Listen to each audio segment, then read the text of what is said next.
presentation it's about understanding opportunity. And it's a piece of work that was born out of frustration, at which point I would like to introduce Warwick Savas from Aspect Studios, not because Warwick was the source of frustration, but because Warwick is really the co-author of this piece of work that we've done since we were at another conference. And the conference talked a lot about big ideas, and we're going to do this, and we're going to do that, and we're going to solve the world's problems. But they weren't, because the ideas were great, but they were so big it was difficult to see how they were actually going to get implemented. And Warwick and I were firmly of the belief that you don't need to change the world to build better cities. And so using both kind of in-progress design work and projects that we've already delivered, we wanted to illustrate how, given the right environment and the right intelligence and the will to do something correctly, it is possible to provide much better livability in our cities starting tomorrow. There's two perspectives on the world on the slide at the moment. On the left is kind of how the planning authorities see the private development sector. They come into office and that's what they're expecting to be confronted by. On the right is the sort of private development sector's anticipation of what the planning authorities are going to want to see. And there's an unhelpful dynamic between the two that generates a lot of unnecessary tension. And there are other issues. On the left is the desired, in the middle is what gets submitted, and on the right is often what gets delivered. There are different agendas, and we get that. The development industry has a strong agenda, reduced risk, it wants permit certainty, it has to perform financially, otherwise things just don't get built. They have to satisfy bank lending requirements, etc. Those are real constraints that cannot be ignored. Most of our cities are being delivered by the private development sector. That's one of those big things that we're not going to change, so we need to work with that. Good developers are interested in legacy and quality because it makes their next project better. They're designed for today. On the other side of the fence, the authorities also want a quality outcome. They have a very broad agenda, often involving politics. They are interested in sites beyond the specific site, in a civic contribution, and they're probably more interested in future outcomes, the design for tomorrow. Where we as designers sit is really interesting. We sit between both of those agendas, as it were, and we firmly believe, Warwick and I firmly believe, that the kind of intelligence we've built in designing buildings can be transferred. They're sort of consummate skills in negotiating those two agendas. So we have two parties who are prepared to negotiate, our clients and the authorities. We can be the facilitators of an outcome that actually recognises that there are quite a lot of common areas between those two different agendas. They're not separated. There's actually a lot of meeting ground. And we can bring people together and deliver outcomes that satisfy both agendas, then we're in a win-win situation. So, livability, I'm not going to try and define it, but I think it just broadly means a better place for human people. Okay, so for the purposes of this presentation today, we've defined it as public realm. Living Architecture Aspect Studios are leaders in delivering living architecture, and I'm going to talk inexpertly to some of these slides, but please speak to Warwick. He's a bit of a genius on this matter, and he'll give you a lot more information. Communal space, and also innovation and invention. So, public realm, we're just going to illustrate it with 4 projects, and Rosie, I'm hoping you can see there's a brighter future for Brisbane, particularly in one of these projects. These are all standard development, private sector-led development projects. There's nothing unusual about the circumstances surrounding these projects. They didn't get special dispensations. We didn't have more money to spend. We just worked with our clients and the authorities to find that common ground and deliver above average outcomes. This project is in Abbotsford in Melbourne. If I can find the pointer. It's a really interesting site. The northern and eastern edges are the Yarra River corridor. beautiful, serene environment. Victoria Street is dominated by a shopping centre and IKEA, so there's this very strong contrast in the two sites. And our work was about using the architecture as a kind of an emulsifier, as it were, so to meld this very sort of what we call the two speeds of life, the kind of frenetic, busy nature of Victoria Street with this beautiful river corridor environment. So we developed some concept sketches that were about creating a major new public access way through the centre of the site. So this wasn't going to be private land, this was going to be open to everybody. It drew the river corridor back to Victoria Street, and it gave a sense to people on Victoria Street, where there's a large population of shoppers and office workers, that there was this place, this destination they could get to. Our client said, well, that's great, Chris, but are you going to pay for it? So we had an 8-storey height guideline on the site. We said, no, Matt, what we're going to do is we're going to take this idea to council and we're going to negotiate the 8-storey height limit. So we're going to give you your yield. We'd done an acquisition scheme that had about, let's call it, for want of a metric, about 450 apartments on the site.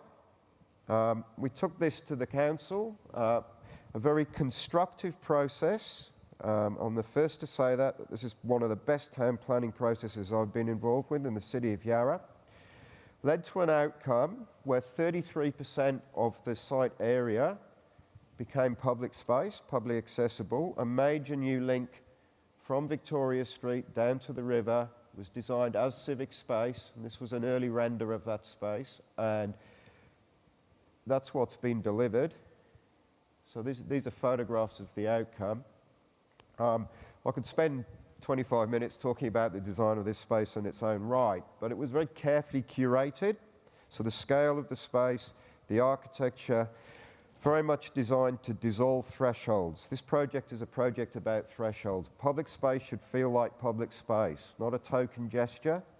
It's really critical that you're not inhibited from walking across the site. The client very carefully curated restaurant operators, so they didn't just sell them to whoever. They made sure that they got quality restaurant operators. It's become a real destination point in this part of Richmond. It's active. We put all the lobbies onto that space, and we got our 12 stories. And in fact, we ended up with 600 apartments. But it's a fantastic place to live, and it's a great community. Very quickly, this is a project in Fisherman's Bend, which is a bit of a disaster. From an urban planning perspective in Melbourne. I can talk for more than 25 minutes about Fisherman's Bend. But here we recognise that our site was actually quite critical in the sense that Woodgate Street terminates in a kind of tram depot. We had the opportunity, we didn't have to do it, but we had the opportunity to connect Woodgate Street back into Normanby Road. So we developed and took to the authorities a ground floor plan that made that connection, but our client benefits from releasing a whole stack of active frontage. This is going to be a major new development kind of area, 80,000 people, etc. in Melbourne. So there will be people who benefit from this, but also, Richard, in numbers terms, we're releasing a whole amount of gross lettable area on the ground floor that's going to generate income. So it's a win-win situation again. Barry Parade. Rosie, this is in Brisbane, and we work very closely, and particularly in the subtropical kind of sense, so this is about streetscape, with the council, to deliver a new streetscape. So Barry Parade at the moment, this street along the bottom here, pretty average, not a great outcome. Major new redevelopment, which I'm pleased to say we've got a permit for now, but a large part of that was to look at the streetscape. So yes, we'll have a podium, but what can we do with the podium to make it a good place for people to live or inhabit? This is a kind of pretty basic podium, probably not dissimilar to some of the images that Rosie was showing us. We pushed it a bit harder and said, okay, how can this act as a veil for the subtropical climate? How can we make this a place where people will like to be, where actually if we put retail on the ground floor, there's going to be a captive audience for it. Now, coming from Yorkshire and spending a lot of time in Edinburgh, the idea of shading yourself from the sun, it's a bit of a weird one for me, but apparently that's what you do in Brisbane. And this is our new ground floor plan. So in addition to actually greatly improving the streetscape on Barry Parade, there was an opportunity to create a new civic space in the centre of the site. And again, all of our residents in the buildings above access their lobbies, not from Barry Parade, but they have to enter this civic space, so it becomes animated, becomes a busy place. And this is an early render of that space, and taking on board exactly some of the principles Rosie was talking about, using the vegetation and filtering light and creating a space. But I'd kind of quite like to go and sit there. The only thing missing from this render is the people. We believe it'll be a really successful, small scale. It's not enormous. It's not a major new civic space, but it's a civic space that'll be occupied. The retail tenancies feed off it. It'll add value. And it'll add value in the sense that Richard was talking about. So the Abbotsford project, because of the quality of what we were doing there, added value to the apartment sales. Good example. Now, this is where I'm a little bit out of my depth, and Warwick needs to speak to this, but really this is about, you need to put in the correct infrastructure. So people like, we're sort of acknowledged, and it's talked about a lot, that people like green. Well, this is how you deliver it. You can't just put in a little palm tree and think that you've done the job. You actually need to build in the infrastructure, and that can be quite technical, and it can be quite innovative as well. So there is research that Aspect Studios are doing about how we provide living architecture on buildings in a meaningful way that doesn't impose a big cost penalty on buildings. So it's entirely possible to do this now without imposing an enormous cost to the owners' corporation. This particular slide talks to streetscapes and podiums. Communal space. So this is kind of about resident space within a development. So this is slightly dislocated from the public realm. It's a different discussion, looking at how we achieve that. A couple of the projects, 3 of the projects are back up. This is the Abbotsford project. There's always one slide that ends in upside down. This makes me a bit sick looking at this. This is Acacia Place, so our new route through the site. These are our buildings. And then what I want to talk about here are actually the communal spaces. Lobbies. We see residential lobbies as communal space. They are not a postbox, okay? They're a place that we design to slow people down. We've heard a lot about the bump factor in commercial workspace in the plenary session this morning. Lobbies are the same.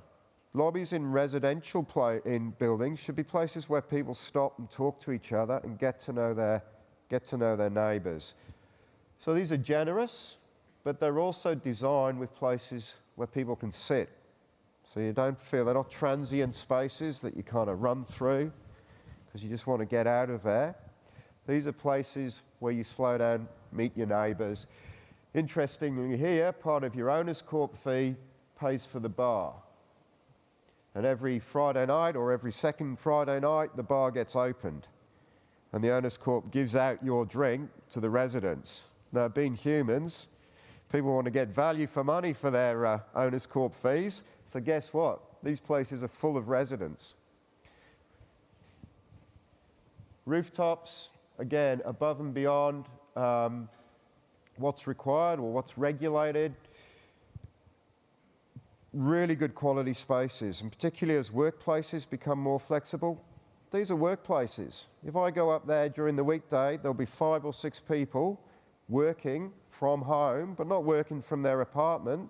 They'll be working with other people in these rooftop spaces. Well, geez, that's going to cost more, Chris. Owners' corp fees are going to go up. Guess what? These spaces are so nice that people rent them for weddings, for 50ths on a restricted basis, so that they're actually generating up to $30,000 a year for the owners' corp, which keeps the fees down, so you're not paying above and beyond. So it's just smart and intelligent use. Norman B. So we wanted to look at, high rise. This is 40 stories.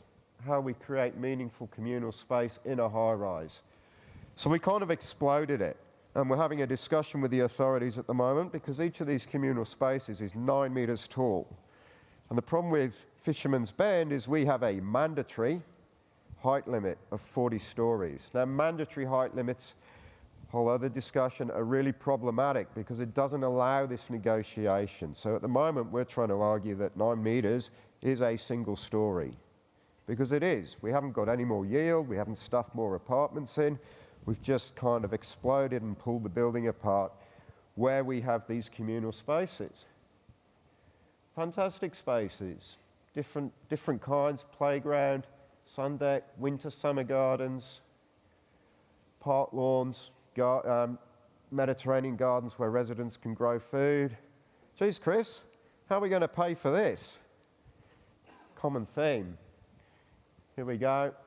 As well as helping, obviously, with the architectural articulation, we wanted these communal spaces to engage with the city as much as they could. Sistine Chapel inspired us, a bit literal, but public art on the soffits. How are we going to pay for it? We're going to pay for it with wind. Now that might sound a bit odd, but they're not randomly placed. These communal spaces have a dramatic impact on the wind forces on this building. They play an enormously important role in mitigating how much structure we need to build to make this building stand up. And this is, I think, a really good example of where design intelligence can deliver an outcome that satisfies both agendas. So we're bringing in, who would have thought I would have said wind is the answer to paying for it? But we're producing a building where we have to pay significantly less for the structure in order to deliver significantly more communal space than we necessarily would have to.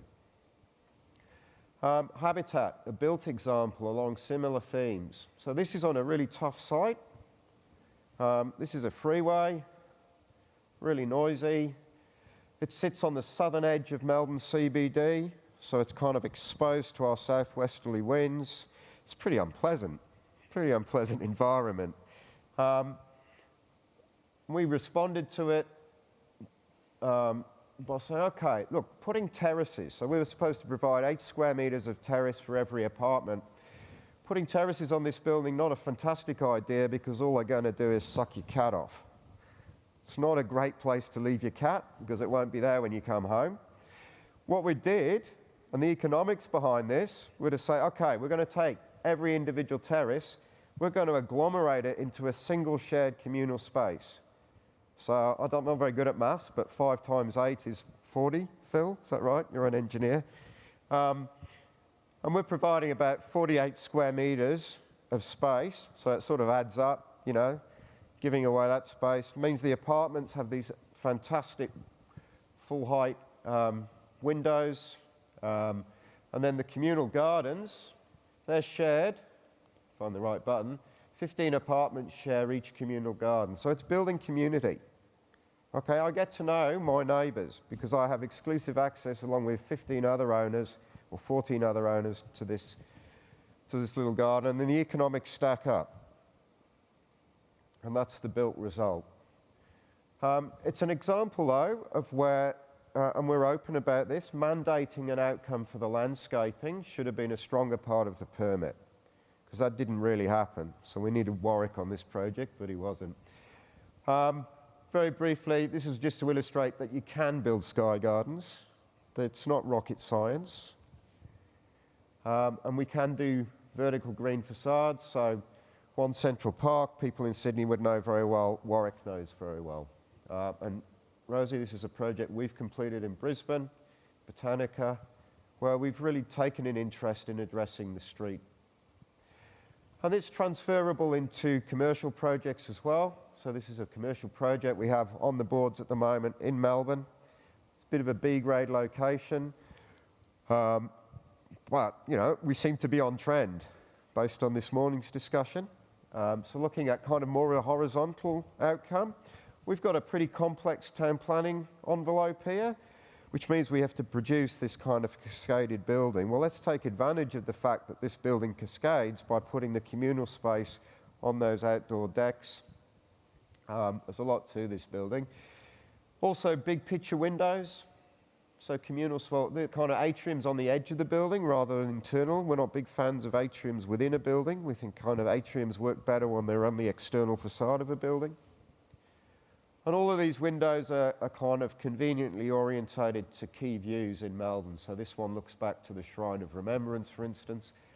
And communal space is interdispersed, so there isn't one big facility. It's kind of at each level, local, every floor plate's different.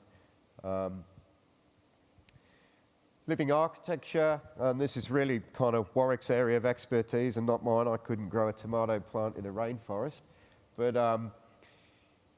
it's entirely feasible. It doesn't impose ridiculous costs on your owner's corp. We can do it. It produces places that people like to be, like to live. It adds value. So all of these projects that we're showing you, another part, you know, and Richard would be interested in this, they sell for more.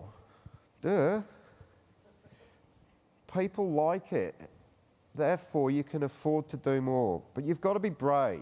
You've got to take that leap as a client and say, okay, I'm going to produce something of real quality because people are going to appreciate it. And they do. So there's value in doing things well. This is back to Acacia Place, just looking at the, you know, don't just put in a token palm tree. If you're going to do landscape properly, please. And this is well beyond me, so this is research. Looking at the various methods. So you don't have to do a green facade in Brisbane. You can do green facades in Melbourne. You just have to kind of get the infrastructure right, use the right species of plant, and it works. Roof terraces. So, you know, you don't need to necessarily put 500 millimetres of deep soil and pay a structural cost. There are systems now that work 150 millimetres of soil with the right technology gives these results. I'm going to finish just in time on a just kind of further exploration of innovation and kind of cheekiness, I guess. This project here in New South Wales, in Sydney, and we discovered that the floor space ratio meant we could exclude corridors if they weren't enclosed. So we thought, oh yeah, there's an interesting idea. We'll open all the corridors to the external environment. It means we get a couple more apartments in the project, but it means we can afford to produce a development where the corridors are single loaded. Now typically for a development to work, you've got to be pretty efficient with the use of circulation space, but because this circulation space doesn't count in our floor space ratio, we can put more apartments in and make this concept work. Now the last thing we need, and apologies is there anyone from the planning authorities here, is for someone to try and close that loophole because it's actually delivering a really quality result. And this is just an early render of the interaction between those open corridors, landscape again in that courtyard, meaningful landscape as a place to live, naturally ventilated apartments, entirely within the constraints of your typical private sector development project. And this is an idea we're working on at the moment, which is kind of, okay, Airbnb. Airbnb is a big issue in higher density apartment buildings because, you know, there's one down the road from me in Melbourne that's got a really bad rap because, you know, half the building's been used for Airbnb. Our concept here is that the owner corp, so the owner's corp owns the Airbnb apartments. So there is that short stay accommodation available. So if friends come to stay, you can rent one of these Airbnbs from the owner corp. All of the people in the building benefit because at some point they're going to generate income from from the ownership of that Airbnb back through the Owners Corp. Maybe the Owners Corp sells it in 10 years' time and they kind of bail out. Who knows? Because Airbnb's been disrupted by something else and it's no longer the place to stay. And finally, what we're building, these are a bit dumb, these diagrams at the moment, but is a kind of white paper to illustrate to all of these various stakeholders that kind of those early agendas don't have to fight each other. So that if you have the right catalyst, if you work together, there's an outcome that delivers a better city and a better outcome for the development industry. I'm going to stop there. I've talked enough. Thank you.